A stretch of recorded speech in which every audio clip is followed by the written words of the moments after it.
はい、時間過ぎてしまいましたけども、始めたいと思います。皆さん、こんばんは。ボンジュール、ボンスワ。本日は日本人だけでなく、大勢のコンゴ人、そして外国人も世界各地から参加しております。本日はご参加いただき、どうもありがとうございます。私は本日の司会とコメンテーターを担当いたします、米川雅子と申します。本日のセミナーの主催団体である NPO 法人リタコンゴの共同代表でもあります。どうぞよろしくお願いいたします。まず最初から少し残念なニュースになってしまうんですけども、今本日の講師であるシャーロー・オナーさんとは実は連絡を取れない状況になっております。今も連絡を取ろうとしておりますけども、もしかしてもし連絡を取れない場合は、多少本日のプログラムを変更することもありますので、ご承知おきください。次にウェビナーの趣旨に関してですけども、もし講師のシャール・オナーさんが来られた場合の話ですけども、シャールさんには2つの大きな問いに関して講演していただきます。1つ目が、なぜ国際社会は10年間も国連マッピング報告書に関して沈黙のままであったのか。2つ目が、なぜ国連はルワンダ国際戦犯法廷 ICTR のような国際法廷を今後民主共和国で設置できなかったのかについてです。その中で国連マッピング報告書の背景にあるジェノサイドの政治力学、ジェノサイドポリティクスおよびコンゴとルワンダにおける不処罰、正義問題についてお話ししていただきます。加えて、小さな問いとして答えていただきたいのが、最近起きましたムクウェゲ医師に対する殺害脅迫およびポール・ルセサ・バギナ氏、この方は、映画のホテル・ルワンダの主人公になった方ですけども、この方の誘拐の背景についても簡単に解説していただきます。ただ、このルセサ・バギナ氏の誘拐に関しては最近起きたためにまだ多くの情報がございませんけども、この2つの事件が実はマッピングレポートと直接的あるいは間接的に関連しております。はい、ここからマッピングレポートについて簡単に説明したいと思います。実はこれに関しては実は日本ではほとんど知られておりませんので、説明したいと思いますけども、ここからちょっと画面を共有したいと思います。この国連マッピングレポートは10年前の2010年、2010年の10月1日に公表されました。この報告書は93年から2003年に今後全国で起きました617件の暴力事件を記録いたしました。2003年と終わっておりますけれども、それはコンゴで新しい政権が誕生した年であるために、誕生したために一区切りがつけました。しかし、それ以降も今日まで重大な人権侵害が続いております。で、この報告書は、その発表前の8月下旬に、フランスのレモンド紙にリークされました。このトップページに、この国連はコンゴでの10年間の殺戮を不処罰のまま放置したくないというタイトルで出ましたし、同じ新聞の中にですね、大きく1ページを使って報道されました。で、この報告書が最も論争を読んだ理由というのが、ルワンダ政府軍がジェノサイドに分類される罪に関与していると、そういうふうに批判されたからです。で、ここに characterized as a crimes of genocide というふうに書いておりますけども、で、ルワンダ政府はこれに対して怒りをあらわにし、この報告書を公表するならば、国連平和維持活動軍 PKO から自国の要員を撤退させると、そういうふうに脅しました。特にダルフールから撤退するというふうに脅したわけですね。でそれを聞いて、9月に、国連事務総長のバンキムンが、突然、キガリに飛んで、カガメ大統領と面会しました。でその時に、撤退してほしくないというふうに、要求したというふうに聞いておりますけれども、詳しい面会の詳しいことは、公開されておりません。でその時にですね、実は当時の読売新聞にも大きく報道されまして、ルワンダがこれに反発していると。でスーダン PKO 撤退警告と。隣国で難民虐殺と、そういうふうに国連報告案で書いてますけども、ここには難民虐殺というふうに書いてますけども、難民だけではなく、難民というのはルワンダ難民のことを指しており、それだけではなく、今後の住民の多くも、虐殺されております。で、ですから8月の下旬のル・モンドにリークされた時から、9月の終わりまでずっとメディアはですね、大々的にこの動向について報道しておりました。ただ10月1日に公表された途端に、メディアも国連も沈黙をずっと今まで保っていたということが続いています。ただ、その4年後の2014年の10月1日に、今度はイギリスの BBC がルワンダの語られないストーリー、ルワンダ 's Untold Story という、そういうドキュメンタリーを放映いたしました。このドキュメンタリーは、どちらかというと、ルワンダのジェノサイドについてフォーカスを当てたものであって、マッピングレポートについては少ししか触れておりませんけれども、BBC はわざわざこの日を選んで放映したんですね。で、これを放映した後に、ルワンダ政府はまた怒りをあらわにし、その BBC、キニアルワンダ語、キニアルワンダ語っていうのは、ルワンダの母国語ですけれども、そのキニアルワンダ語サービスの放送を停止するというふうに、公言しました。でその後に、現地の公式調査はですね、このドキュメンタリーをめぐって BBC に対する刑事及び民事訴訟を求めました。はい。で、ムクウェゲイ氏に関しても、この数年、マッピング報告書を検証するようにと、ずっと呼びかけてまいりました。昨年、日本に訪日した際も、ずっとこのマッピング報告書については、いろんな講演で呼びかけ、アピールしてきましたけども、そのムクウェゲイ氏に対して殺害脅迫、ムクウェゲイ氏が殺害脅迫を受けたんですね。で、これが7月の話、今年の7月の話なんですけども、これに対して世界のさまざまな団体が声明を出しました。でこれはPhysicians for Human Rights というアメリカにベースを置いている国際人権団体でございますけども、そこがこのようなプレスリリースを出したりですとか、私たちのリタコンゴの方も、日本語、フランス語、英語と声明も出しております。で、この10年前からこれまでの動きをちょっと簡単に説明いたしましたけども、報告書がかなりタブー視されているということがわかるかと思います。で、シャール・オナー氏が今日講演されるかどうか分かりませんけども、そのオナー氏について簡単に説明したいと思います。シャールさんは調査ジャーナリストとして、特にルワンダとコンゴの武力紛争、ジェノサイドと地政学について調査、研究してまいりました。で、このシャールさんを今回招聘した理由としては、まずコンゴとルワンダのこの紛争などの研究者、ジャーナリストというのは世界に多数おられますけども、シャールさんはその誰も関わらなかった不都合の真実をずっと調査されてきたんですね。例えばそのルワンダのジェノサイドの直接的なきっかけとなった大統領機の撃墜、大統領の暗殺、そして、今日もお話に出るその ICTR、そのルワンダ国際刑事裁判所の実態ですとか、そういったことを積極的に、徹底的に調査してまいりました。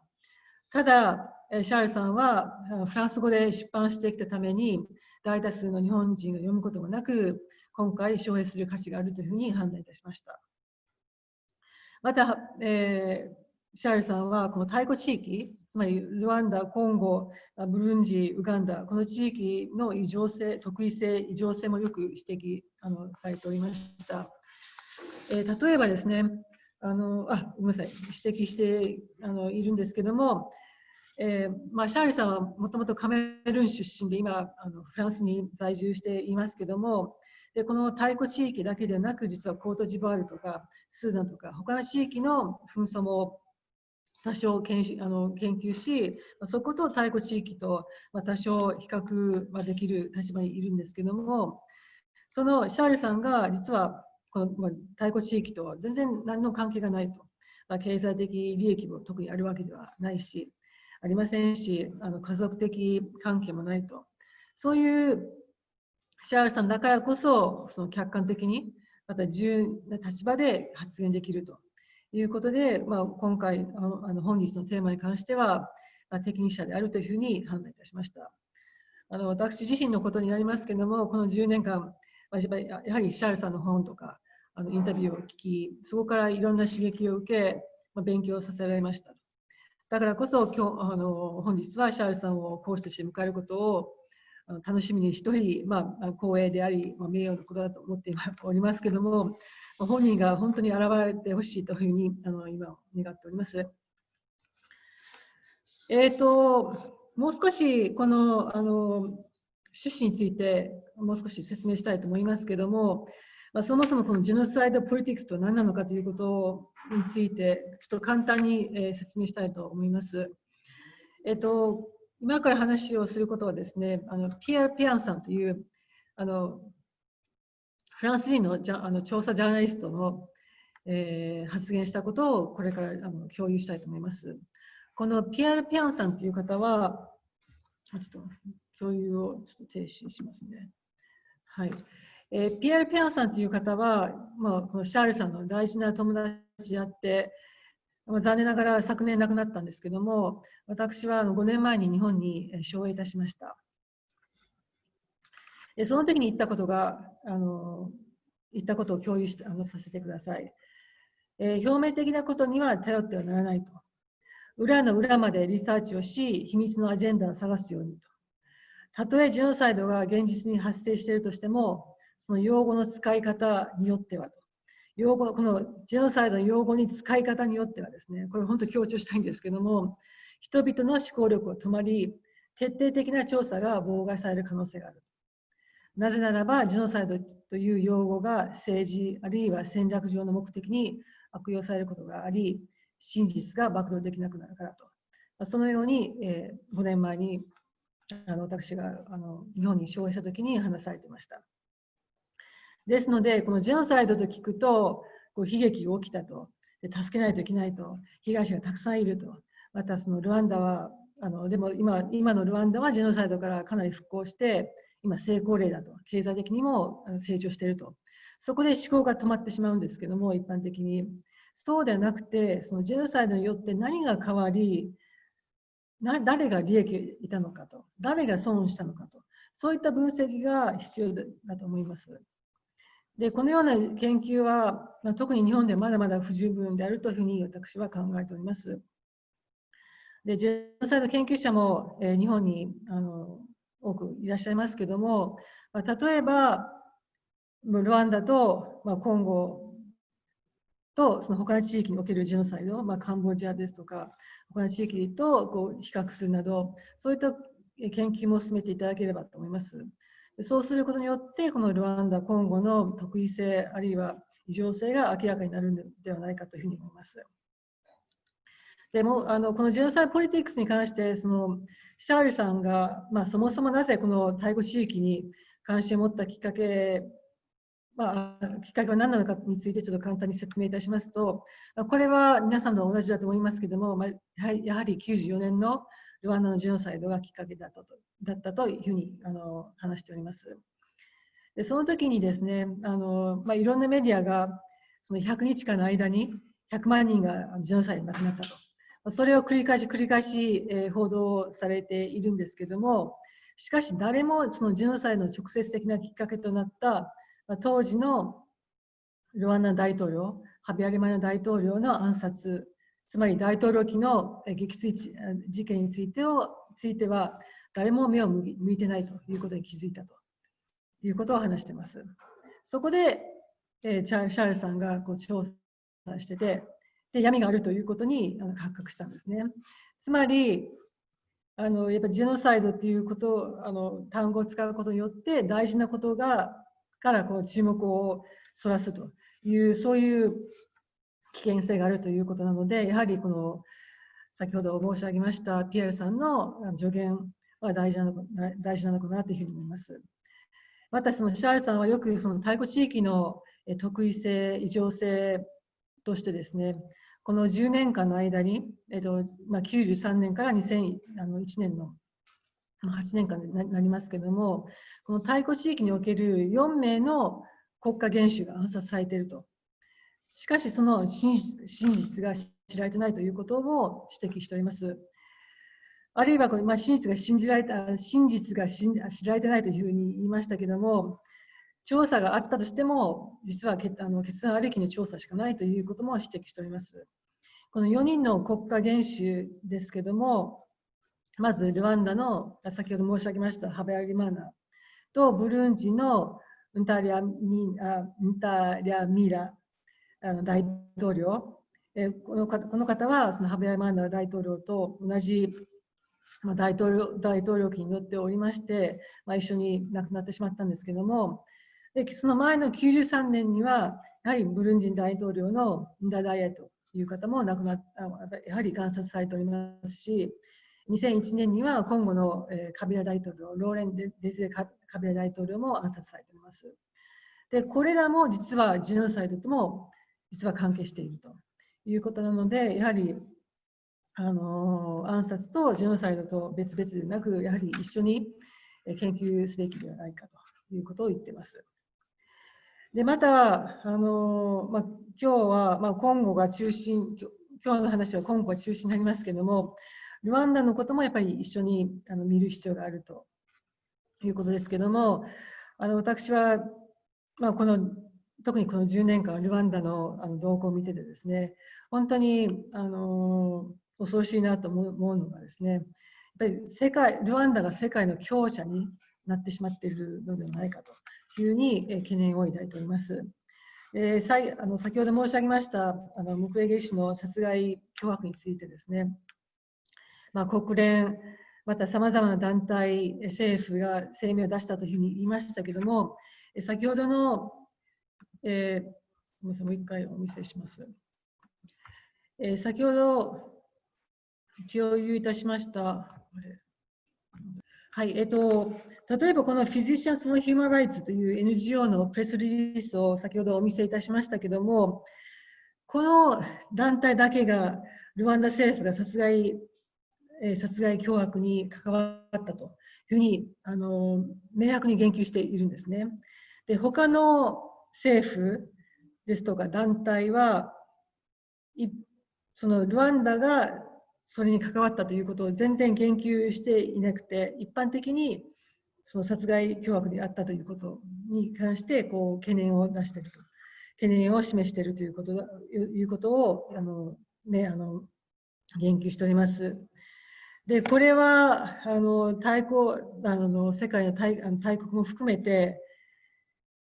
ルワンダ政府を恐れているということではないかというふうに捉えるのではないかというふうに思います。で、これはムクウェゲ氏だけに限らず、コンゴとルワンダの市民、あるいはコンゴとルワンダのディアスポラにとってものすごくマイナスであり不利なことであるんですね。で、なぜそのルワンダがこれだけ世界の強者になったのかについて、やっぱりしっかり分析が必要なのではないかというふうに思います。また本日はその国際裁判所についてもお話が出てきますけれども、国際的な動きをちょっと簡単に見てみたいと思います。90年代以降、その紛争を経験した国ではですね、実はいろんな裁判所が設立されてきたんですね。例えば、旧ユーゴとルワンダもそうですし、シアレオネ、カンボジア、レバノン、コソボでも、特別法廷などが設立されてきました。で、それなのにかかわらず、なぜコンゴに関して国際社会が同様の措置を取らないのかというのがかなり疑問を持っております。で、コンゴはこの96年以降、これまで600万人から1000万人が死亡したというふうに言われております。これは推定ですけども、でこの数っていうのは、実はホロコーストと同じぐらいの数ではないかと、ホロコーストで亡くなった数と同じではないかというふうに言われております。つまり第二次世界大戦以降、最大規模の紛争がコンゴで今でも起きているにもかかわらず、国際社会が無視しているということは、これは大変異常だというふうに考えております。本当にこの人命、そのコンゴ人の人命よりも、この司法の正義、ジャスティスですとか、経済が優先されているということを意味しているのかなというふうに疑問視できるかと思います。はい。次にですね、皆様からさまざまな質問をいただきました。いろいろありがとうございました。で、まず日本人からどういった質問があったかについて簡単に説明共有したいと思うんですけども、残念ながらと言うべきなのか、その国連マッピングレポートに関する質問は一つもありませんでした。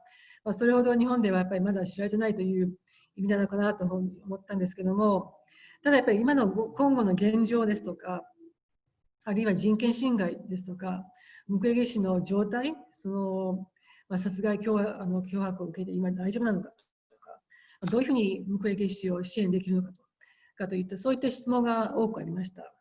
で特に今後の現状に関しては、その2018年の大統領選挙以降、その状況が良くなっているのか、あるいはそうではないのかといった質問もありましたし、またその紛争化の性暴力に関する質問もございました。他の地域でも同じように紛争化の性暴力が起きてますけども、それに比べて今後ではどういった特異性があるのかとか、そういった質問もありました。こういった質問は全て大事だと思いますけども、本日はマッピングレポートに、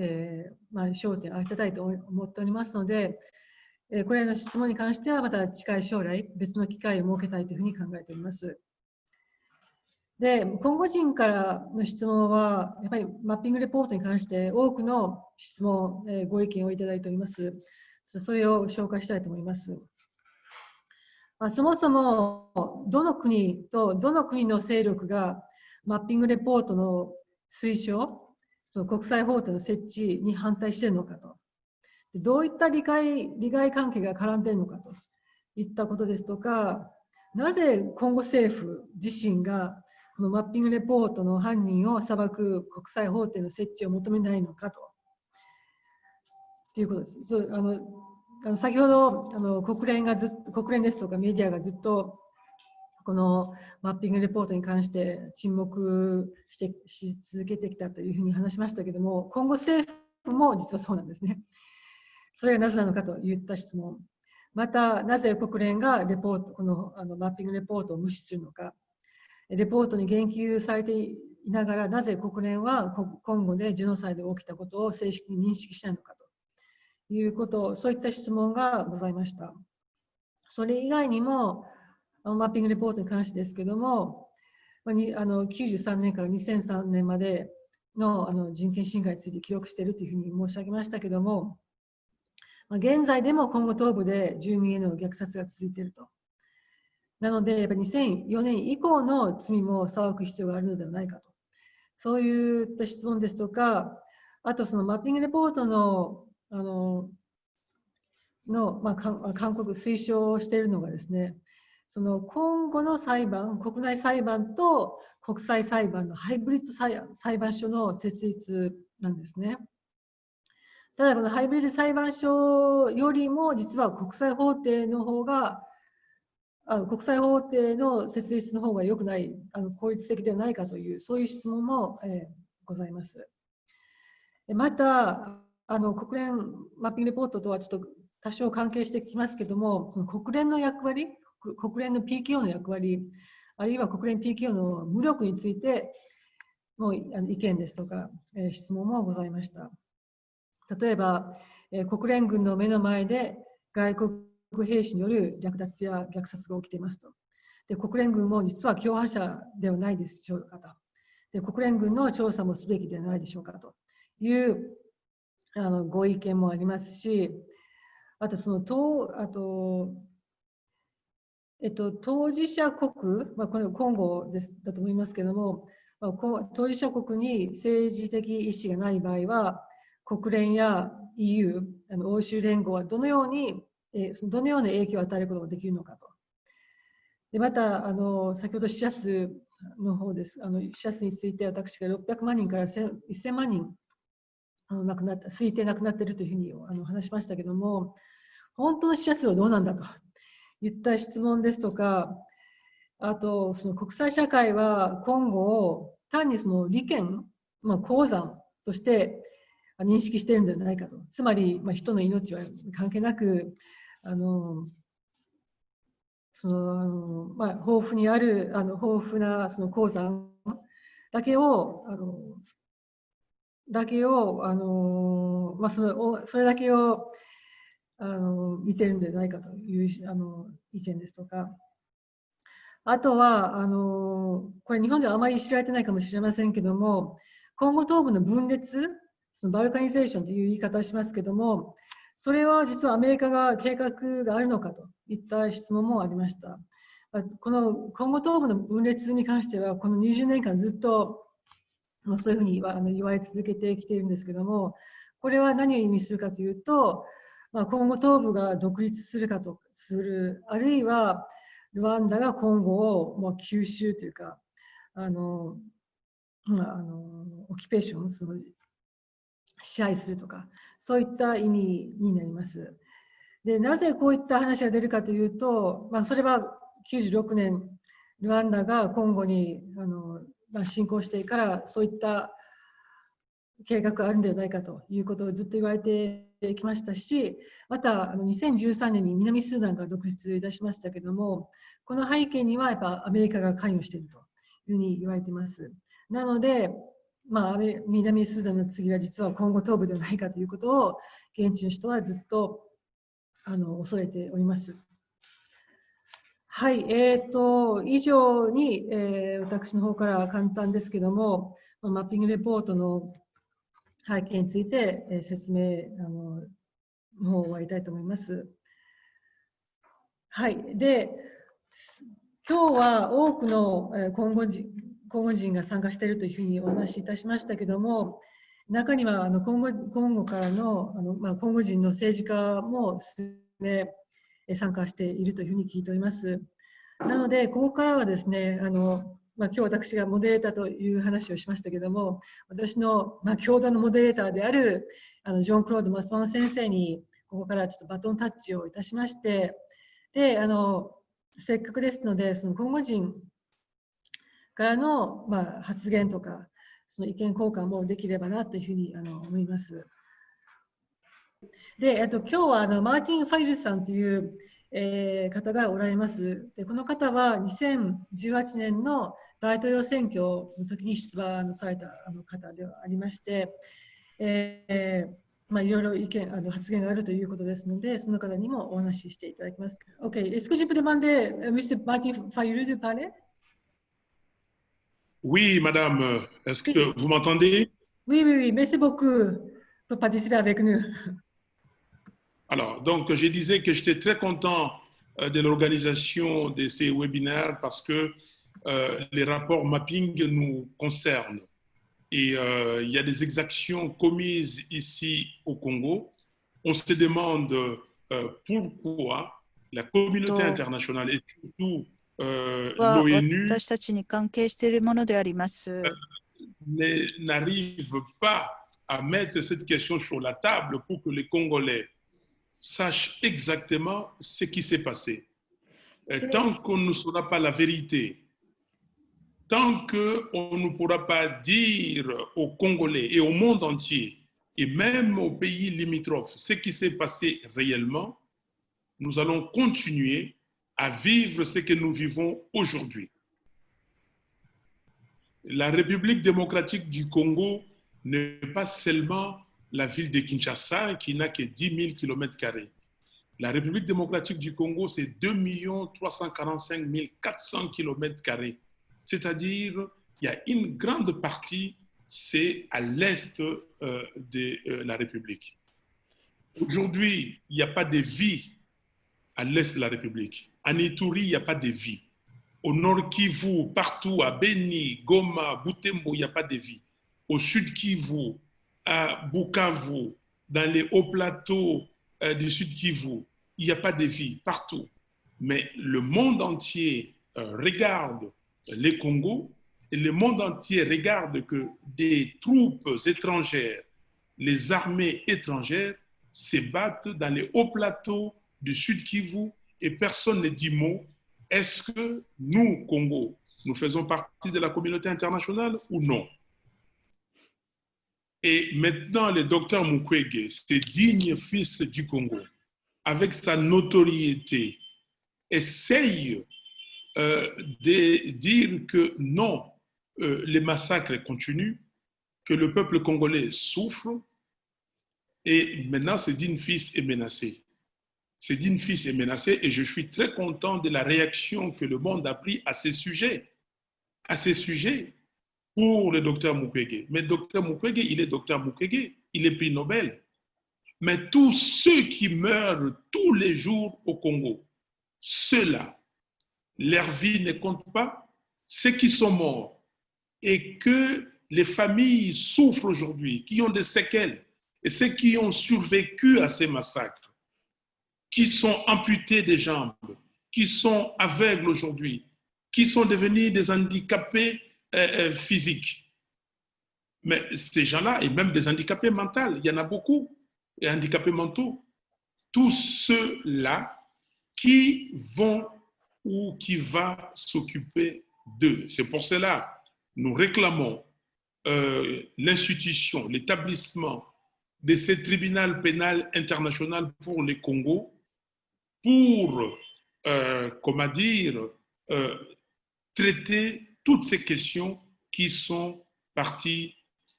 qui font partie intégrante du rapport mapping. Plus de 10 millions de morts, c'est énorme. J'ai compris les questions de certains Congolais qui ont demandé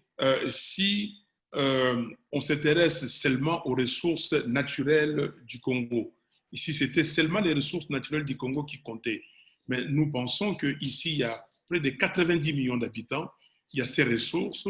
et nous voulons exploiter ces ressources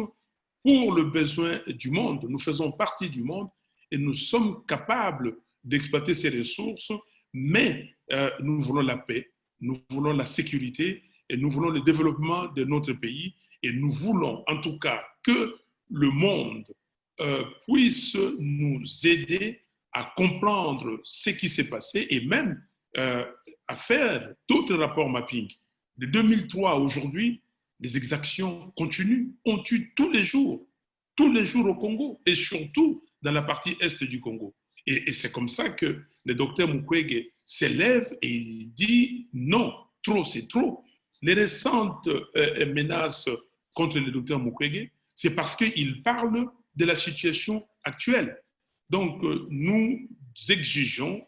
la mise en place de ce tribunal pénal international pour la RDC. Nous exigeons qu'il y ait d'autres rapports mapping et nous demandons aux pays qui commettent ces exactions ou aux pays qui déstabilisent les Congos de s'abstenir. Et c'est le rôle de l'ONU d'interdire ces pays de déstabiliser la RDC. Je termine par ceci en disant que oui, les Congolais redoutent la suite du Soudan. Les Congolais redoutent ce qui s'est passé en Yougoslavie. Et les Congolais redoutent la balkanisation de leur pays. Et ce n'est pas un vain mot. La balkanisation, nous la redoutons. Nous pensons qu'il y a un complot, il y a un projet pour balkaniser les Congos. Et que les Congolais n'acceptent pas.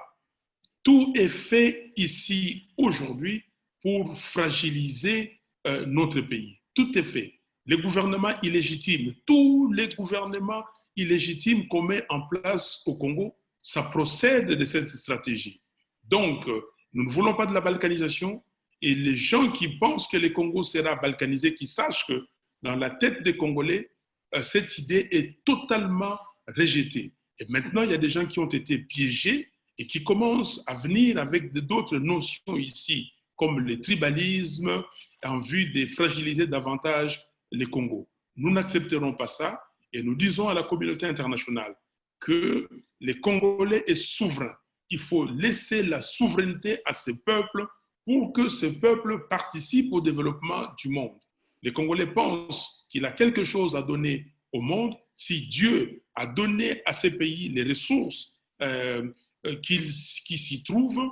ce n'est pas un motif pour déstabiliser les Congos. Au contraire, c'est un motif pour que nous voyions comment ensemble nous pouvons des simples ressources naturelles en faire des vraies richesses pour le développement et de la RDC et du monde entier. Merci beaucoup. Merci beaucoup. ありがとうございました。はい。はい、マーティン・ファイルさん、どうもありがとうございました。聞いて話を聞いて思ったのが、思い出したことが一つあります。私は98年に、つまりコンゴで第二次コンゴ戦争というものが始まる前にですね、私はコンゴの東部に、UNHCR の職員として勤務しておりましたけども、その時にある外交官がこのように話したことがあるんですね。い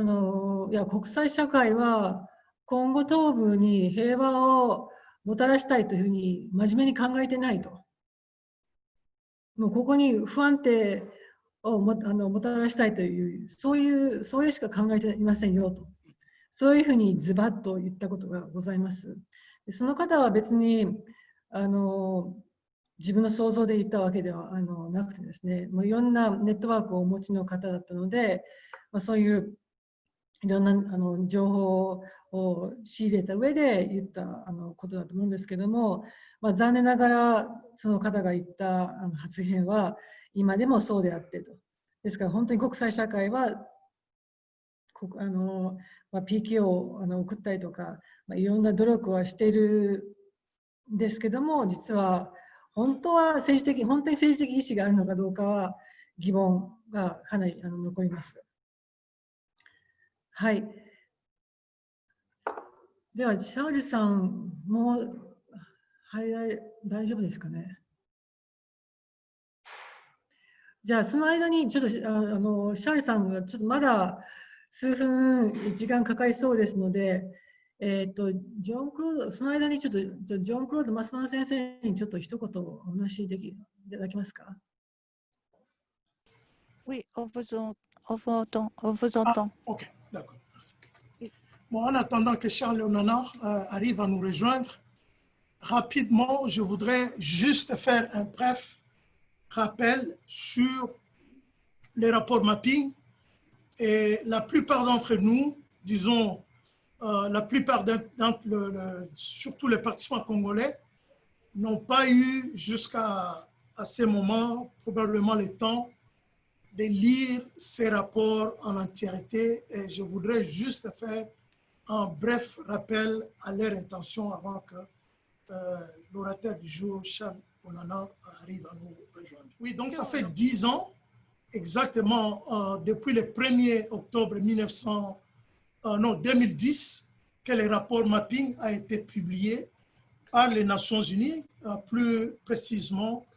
le Haut Commissariat des Nations Unies pour le droit de l'homme. Et donc, les rapports recommandaient notamment la mise en place d'une juridiction spécialisée pour s'occuper des crimes et autres violations des droits de l'homme commises en République démocratique du Congo de 1993-1993 jusqu'en 2003. Depuis sa publication, il y a eu diverses réactions, notamment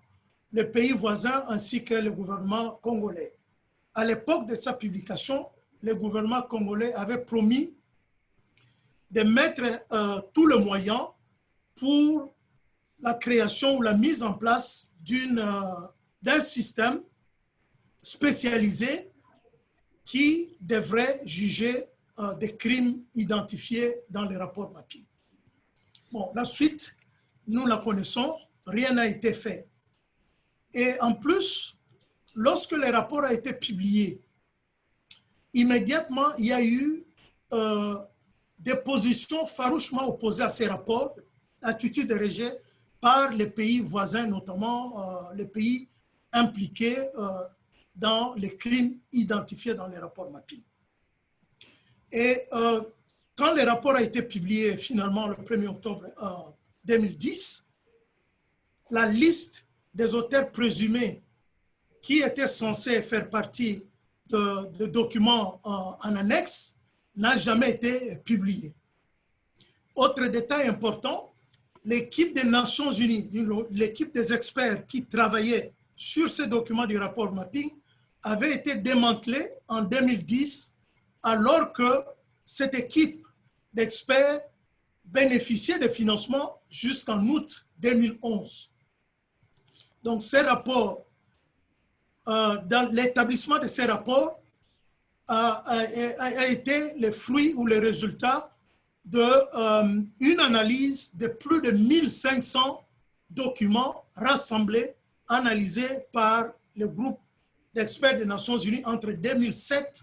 et 2010, l'année de sa publication. Donc, ils ont interrogé plus de 1200 témoins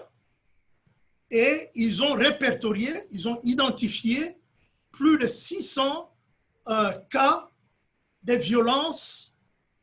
qui pouvaient être qualifiés de violations des droits humains ou de violations des règles internationales. Et donc, les rapports couvrent quasiment tous les crimes commis sur les différents coins de la République démocratique du Congo. Donc, en plus des tueries, des massacres de masse, il y a eu aussi des cas de viols, essentiellement des viols contre les femmes, ainsi que des cas de pillage des ressources naturelles, notamment des ressources minières de la République démocratique du Congo. Donc, comme on peut le constater, ces rapports mettent en lumière les liens qui existent entre les crimes, les massacres qui continuent à se dérouler sur l'étendue de la République démocratique du Congo, ainsi que les pillages, l'exploitation des ressources du Congo. La combinaison de ces deux facteurs explique en grande partie la pauvreté ainsi que la destruction des institutions publiques de l'État congolais. Donc, je terminerai par dire tout simplement que des années après, la communauté internationale est demeurée silencieuse, presque indifférente, non seulement par rapport aux recommandations du rapport mapping, mais aussi par rapport à tout ce qui... Je m'excuse, je suis obligé de prendre Charles. Oui, Charles? Ah, Charles さんのようです。Jean-Claude, tu peux parler dans ce cas? Oui, allez-y, allez-y. じゃあ、ユンレカの方に、マイクが移ります。はい。本日は国連のマッピングレポートについて検証するという、そういうセミナーでございますけれども、ただこのマッピングレポートだけが重要なのかというとそうではなくて、実はいろんな国連文書が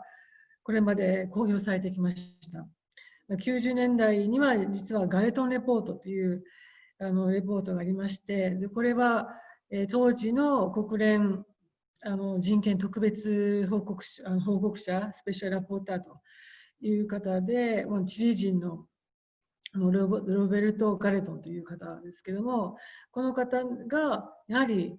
96年、97年に起きたことは、実はこれはジェノサイドだったんではないかということを、すでに97年、8年に発表して、公表しているんですね。で、その時も、実はアメリカですとか、当時のコンゴのカビラ大統領ですとか、ルワンダからの介入があって、実はちゃんとした十分な調査が、現地調査ができなかったということがありました。で、その後も実は国連専門家グループオブエクスパーツという、そこがですね、特に2001年から毎年のように現地に入って調査してきまして、特に2001年、2年、3年のレポートには、その天然資源の略奪を、近隣国、特にルワンダとコンゴが、ルワンダとウガンダが介入していると、そういうレポートも公表しております。で、その後も、毎年のように専門家グループが、公表しておりますけども、でそこで実は敵同士と思っていた武装グループが実は協力していたと。一緒に共同で資源を搾取したりとか、共同で実はレイプしたりとか、そういったことが分かっております。明らかになりました。なので、実はこの国連専門家グループ、あるいはその特別報告書たちのレポートっていうのはものすごく貴重な情報が詰まっているということです。だけどその中でやはり一番代表的なのがこのマッピングレポートであって、10年間に起きた重大な人権侵害が詰まっているということで、しかも96年、97年というのは一番そのジェノサイドの罪が行われていたんじゃないかという、そういった一番、今後の歴史、あるいはその地域の歴史、この大国地域の歴史の中でも一番ひどい最悪な時期であったというふうに言われております。はい、なので、もし皆さんも興味があれば、実はこのマッピングレポートだけではなく、その前にあったガレトンレポートですとか、あとその専門家グループのレポートとか、いろいろ読んでいただければ、このどれだけひどい状況があったのかということが分かるかと思います。はい、ジョン・クロード、est-ce que tu peux continuer? Nana qui revient d'un voyage qui ne se porte pas bien, donc qui devrait voir son médecin. Il est en train maintenant d'essayer de se connecter pour nous rejoindre. Donc, pour terminer, je voulais dire, ces rapports restés dans le coffre des Nations Unies. La communauté internationale était silencieuse, voire indifférente. Et pratiquement les quelques ONG congolaises internationales et les activistes congolais dans la diaspora qui, de temps en temps, essayaient de parler de ces rapports, il n'y avait toujours pas de réaction, pas de suite, ni du côté du gouvernement congolais, encore moins de la communauté internationale. Jusque le 10 décembre 2018, lors de la remise du prix Nobel de la paix de la même année au docteur Denis Mukwege, qu'il va prendre le courage d'appeler la communauté internationale à prendre ses responsabilités, notamment en assurant la mise en œuvre des recommandations du rapport MAPI. Et donc, depuis, dans les pratiquement 2 dernières années, de plus en plus, un certain nombre de personnalités politiques, quelques, je dois dire, rares, quelques acteurs politiques congolaises, quelques autorités religieuses et de plus en plus d'activistes de la société civile ont commencé à exiger la mise en application, la mise en œuvre des recommandations du rapport MAPI. Et donc, de plus en plus, il y a eu une bonne compréhension du public congolais que sans justice, sans la mise en œuvre des recommandations du rapport MAPI, il n'y aura pas de paix, il n'y aura pas de développement économique, il y aura pas d'avenir pour la République démocratique du Congo. Et donc, les combats pour exiger la mise en application, la mise en œuvre des recommandations du rapport Mapping, c'est un combat qui n'est pas limité à la République démocratique du Congo. Ce n'est pas un combat des Congolais, c'est un combat humain pour la justice, qui est un principe humain, qui est un principe qui peut assurer notre humanité commune, notre humanité globale. はい、ジョン・クロードありがとうございました。はい、では私の方からちょっと少し補足させていただきます。最近ムクウェゲイ氏がですね、ヨーロッパ人権委員会だったと思いますけども、そこでオンラインでいろいろと発言する機会がございました。でその時にですね、その時もやっぱりマッピングレポートについてもいろいろとアピールしていたんですけども、その後にそのヨーロッパ人権委員会だったと思いますけども、そのムクウェゲイ氏に関する、決議のようなものを出してですね、でその時にこれは EU の方からその国連に対してちゃんとこのマッピングレポートの推奨をやっぱり検証してもらうように働きかけようと、そういった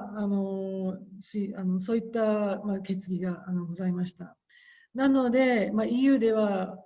この10年後にやっとですけども、少しは動くようになったと。ただ、そこからちゃんと国連に本当に働きかけることができるのかということはまた別の問題になりますけども、やっぱりこのように繰り返しもういろんな場で主張し、訴え続けるということが大事であると。でムクウェゲイ氏というのはもうコンゴ人の中でももちろんヒーローでございますけども、世界の中でも本当に尊重されておりますので、その方だけではやっぱり限界がございますので、やっぱり多くのコンゴ人、多くの日本人、多くの外国人も一緒になってやっぱり彼を支える、コンゴ人を支えるということも大事かなというふうに思います。で今回はこのセミナーにはいろんな、報道関係者もいらっしゃると思いますけども、ぜひこの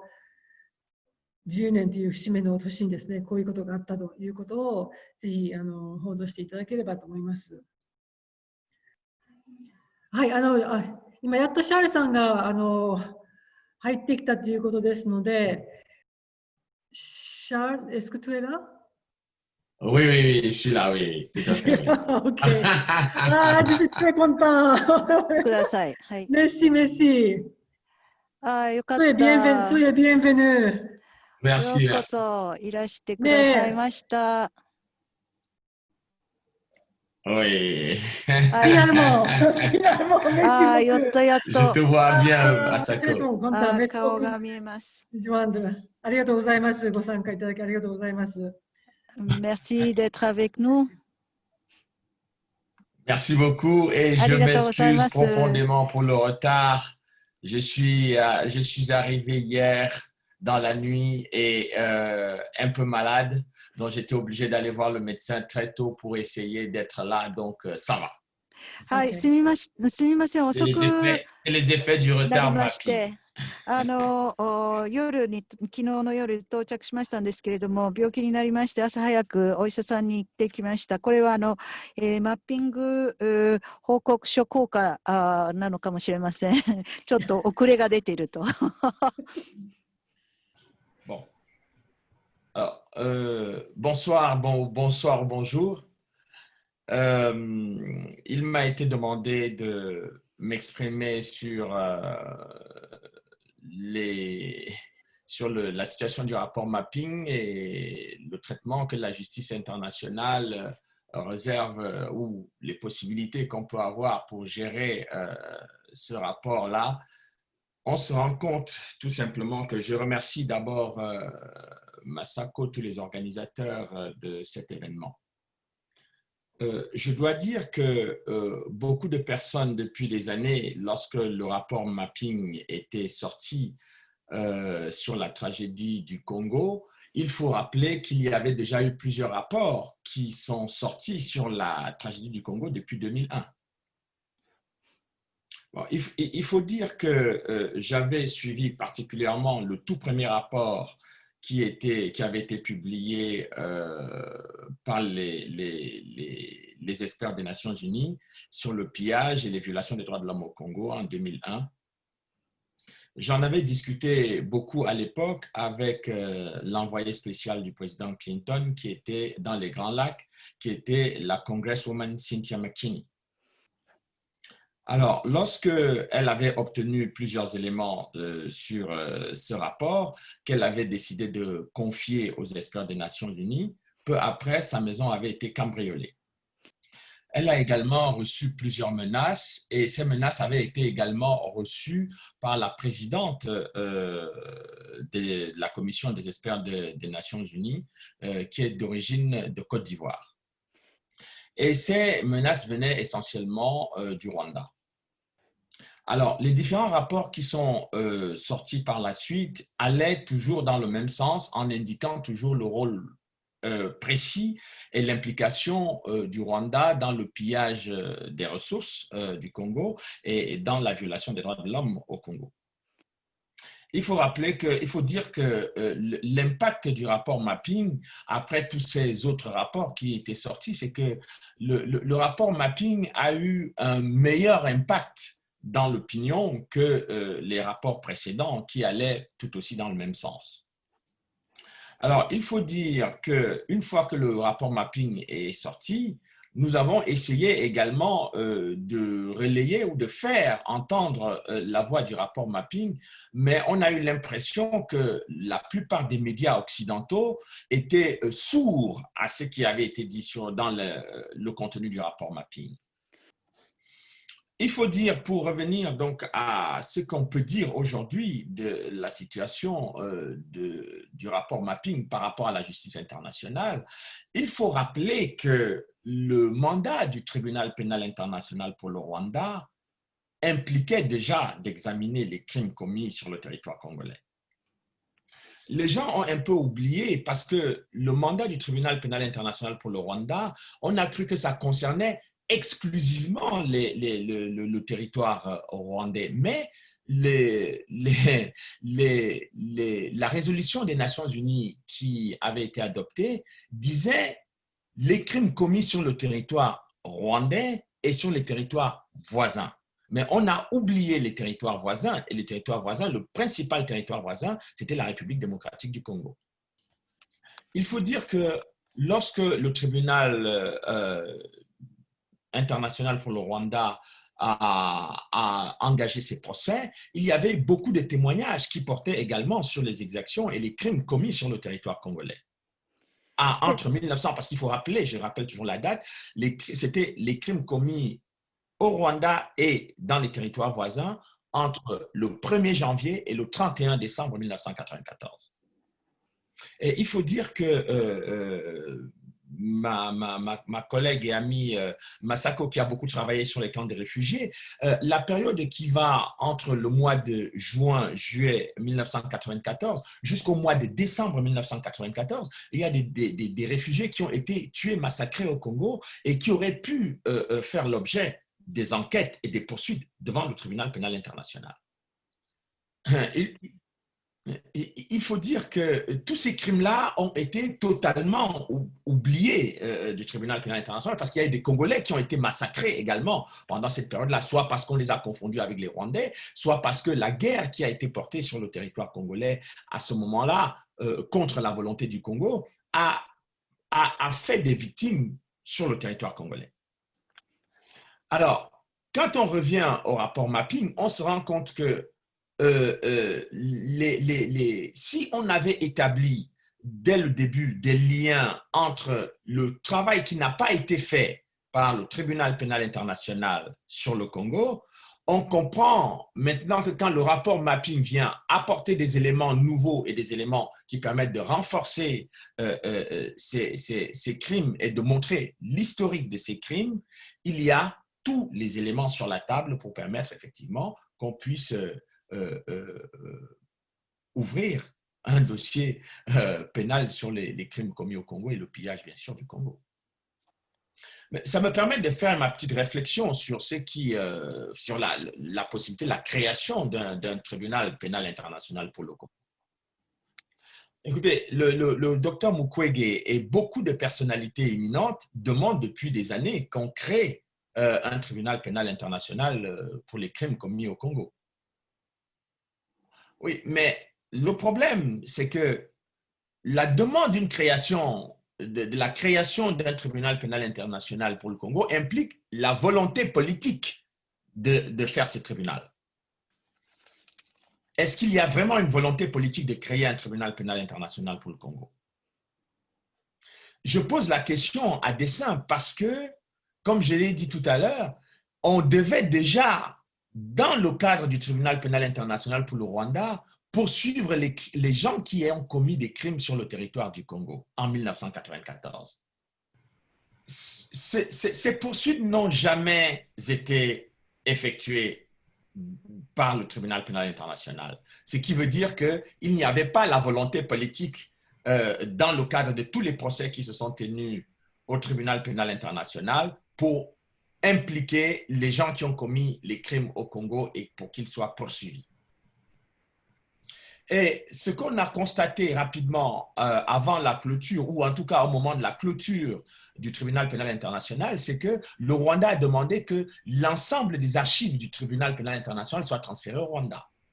Alors, je ne comprends pas pourquoi on devrait transférer les archives du tribunal pénal international au Rwanda si effectivement la création de ce tribunal est une décision du Conseil de sécurité des Nations Unies. Et la deuxième réflexion, c'est que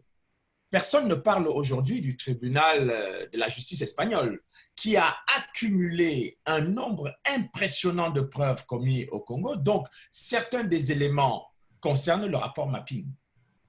Donc, la justice espagnole aujourd'hui détient suffisamment d'éléments pertinents qui peuvent permettre de poursuivre les gens qui ont commis les crimes au Congo avant qu'on attende la création d'un tribunal pénal international pour le Congo. Alors, moi, je suggère déjà qu'on renforce les capacités de la justice espagnole actuellement, qui a des éléments de preuve, de nombreux éléments de preuve concernant le rapport mapping et qui peuvent permettre actuellement, puisque les instructions ont été initiées par les juges espagnols, qu'on puisse immédiatement engager des poursuites sur les gens qui ont commis les crimes au Congo en situation, en lien avec le rapport mapping. Les juristes savent très bien que une action initiée par une juridiction nationale n'est pas totalement incompatible avec une action initiée par une juridiction internationale lorsqu'il s'agit des crimes contre l'humanité et des crimes de génocide. La meilleure preuve, c'est que pendant que le tribunal pénal international poursuivait des gens qui avaient commis des crimes au Rwanda, des juridictions nationales au Canada, en France, en Belgique et aux Pays-Bas poursuivaient également les gens qui avaient commis des crimes sur le même territoire.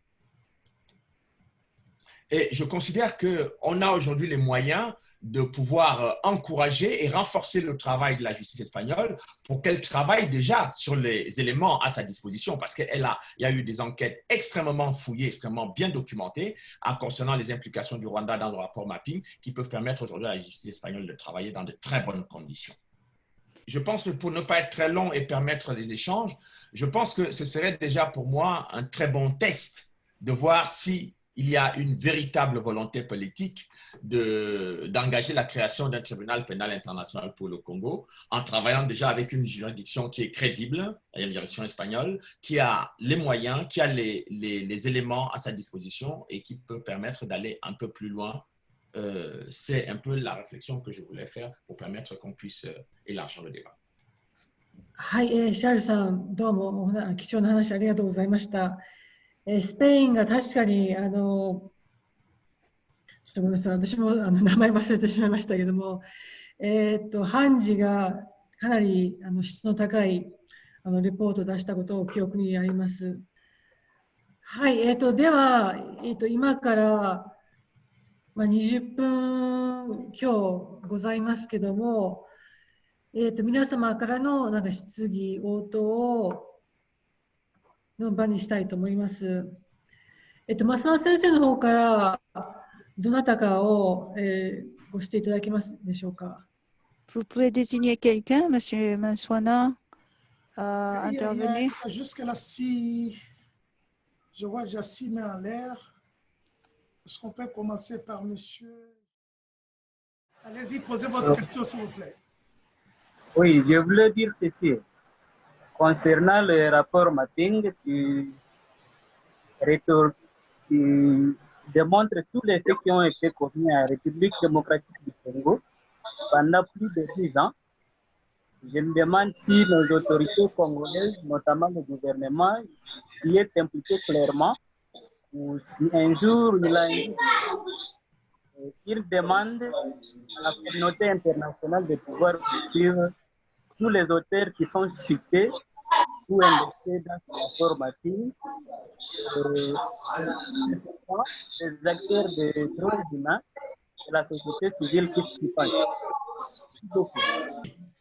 Oui, alors, à l'époque, je disais que ça dépend de ce qu'on entend par autorité congolaise. À l'époque, lorsque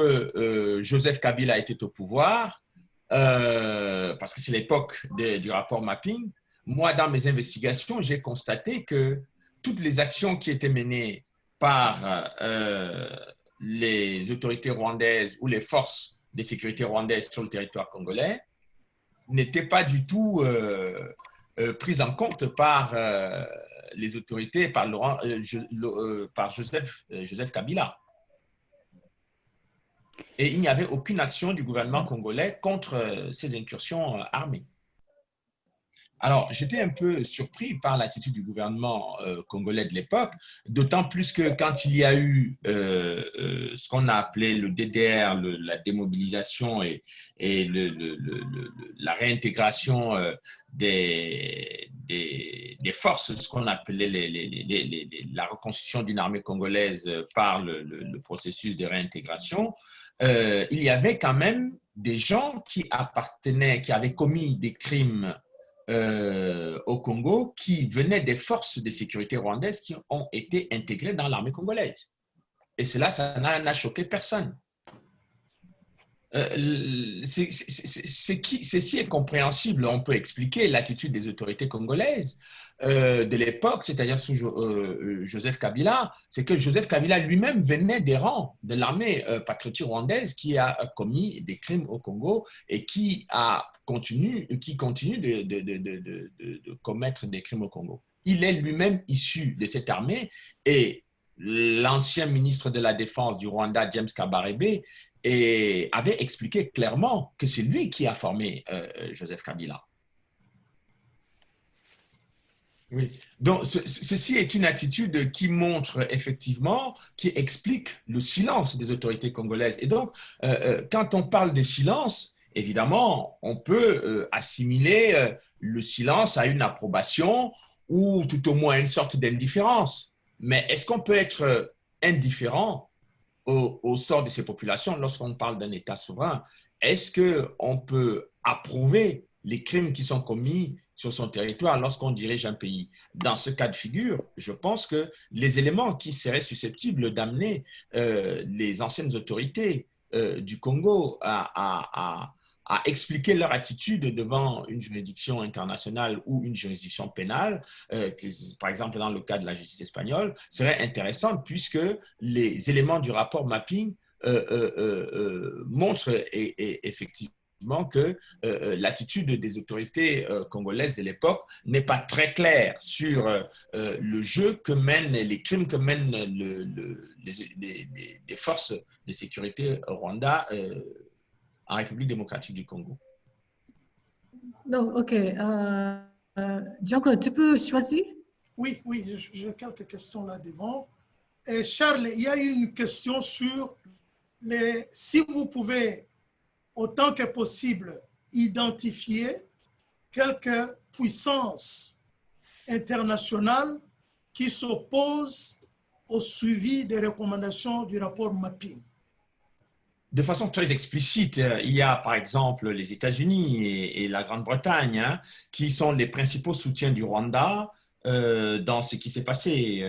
dans toute la région des Grands Lacs depuis 1994. Je tiens par exemple à souligner que dans les événements du Rwanda, les autorités américaines, dans un des rapports à la fois des services de renseignement américains, disaient clairement que les crimes qui avaient été commis par les Hutus relevaient d'une violation des conventions de Genève. Mais les crimes qui avaient été commis par le FPR, eux, ne relevaient pas d'une violation des conventions de Genève. Comment des autorités politiques et de surcroît des éléments des membres des services de renseignement, quelles qualités ont-ils pour qualifier à la place des juristes? Ça, c'est quand même un problème. Et la deuxième chose, c'est que spécifiquement dans le cas du rapport Mapping, il y a des confidences qui m'ont été faites par certains diplomates aux États-Unis disant que, eh bien, mettre en cause le Rwanda dans le cadre d'une juridiction internationale reviendrait effectivement à essayer d'examiner les soutiens de ces derniers. Bon, et je pense que c'est le refus de faire intervenir ou de faire entendre les gens qui ont soutenu le Rwanda, à la fois, je parle quand je parle du Rwanda, je parle de l'actuel président du Rwanda, qui l'ont soutenu dans la prise du pouvoir, dans l'exécution des actions militaires ou paramilitaires sur le territoire congolais, eh bien, il ne faut pas qu'il y ait la lumière sur cet aspect des choses. Et quand on ajoute à cela le fait que le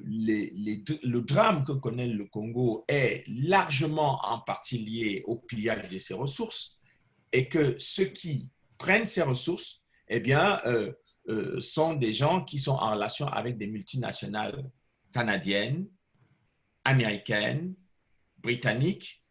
australienne, on peut comprendre pourquoi on peut avoir au niveau international les États-Unis, la Grande-Bretagne et peut-être le Canada dans une certaine mesure, mais les gens qui sont vraiment les plus en avant, c'est les deux grandes puissances anglo-saxonnes, Washington et Londres.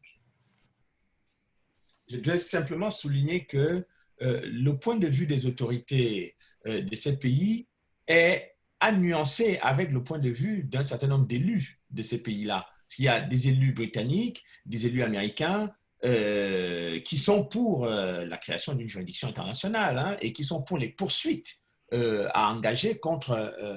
les auteurs de crimes au Congo depuis le rapport Mapping et même avant le rapport Mapping. OK, il y a une autre question. Monsieur Mandiangi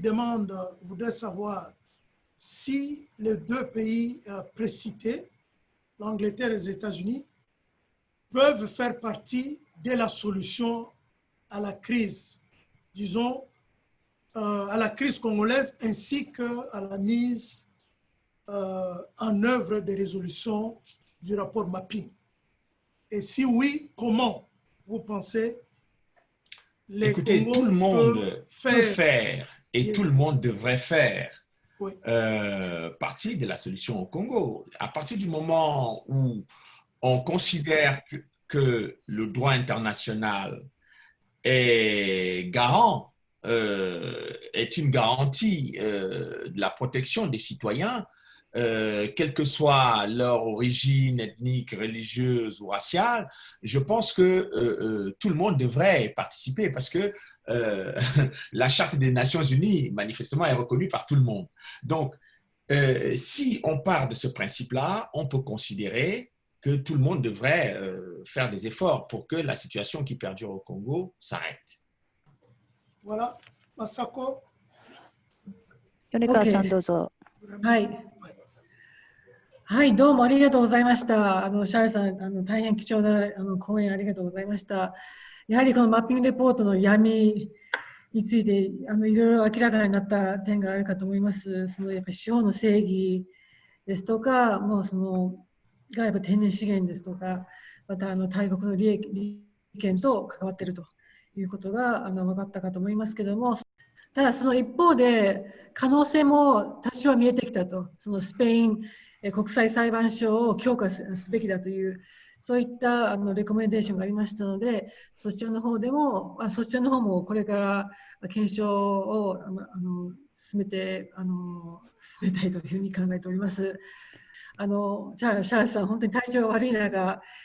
貴重な話ありがとうございました。そして、いつものことですけども、高野